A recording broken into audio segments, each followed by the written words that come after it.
Le complexe religieux d'Abu Hamou est situé à une vingtaine de kilomètres de Doha, la capitale du Qatar. Eh bien, c'est ici que toutes les églises reconnues par les autorités sont concentrées. La première, l'église catholique Notre-Dame du Rosaire, ici, a été construite en 2008. C'est donc la première de 6 églises qui ont vu le jour par la suite, entre autres, l'église baptiste, l'église anglicane, l'église orthodoxe. Et c'est donc ici que les chrétiens se déploient dans ce complexe mis à la disposition par les autorités. Pour y accéder, il y a une seule entrée, c'est dire combien la sécurité est véritablement renforcée dans ce complexe religieux. Et vous pouvez le constater également sur les bâtiments, il n'y a aucun symbole de ces différentes églises. C'est-à-dire que vous ne verrez par exemple aucune croix, aucun clocher. Cela fait partie des recommandations des autorités du Qatar. Françoise vient de la France. Elle est au Qatar à la faveur de la Coupe du Monde pour soutenir les Bleus engagés dans cette compétition. Et elle en a profité pour prendre des renseignements sur ce complexe religieux.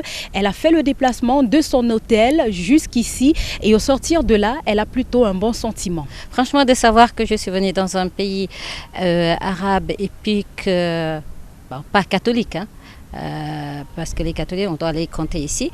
Donc, trouver un emplacement où il y a une église pour prier, je trouve que c'est vraiment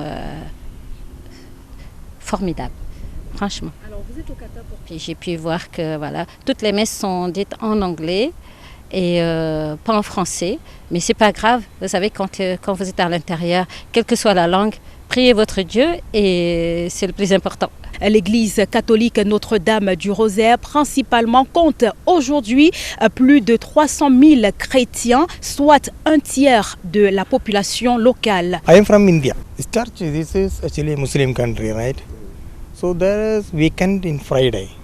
Suppose Je suis indien. Je vis au Qatar depuis 2011. Vous savez, nous sommes dans un pays musulman, raison pour laquelle même les messes se font le vendredi.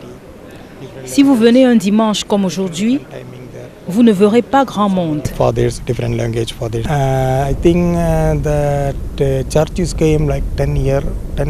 Il y a de cela 10 ans, cet espace était un désert.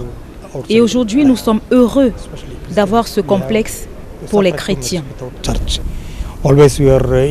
Depuis le complexe religieux d'Abu Hamou, envoyés spéciaux pour Equinox Télévision, nous sommes Carlos Minoué et Gladys Sidje.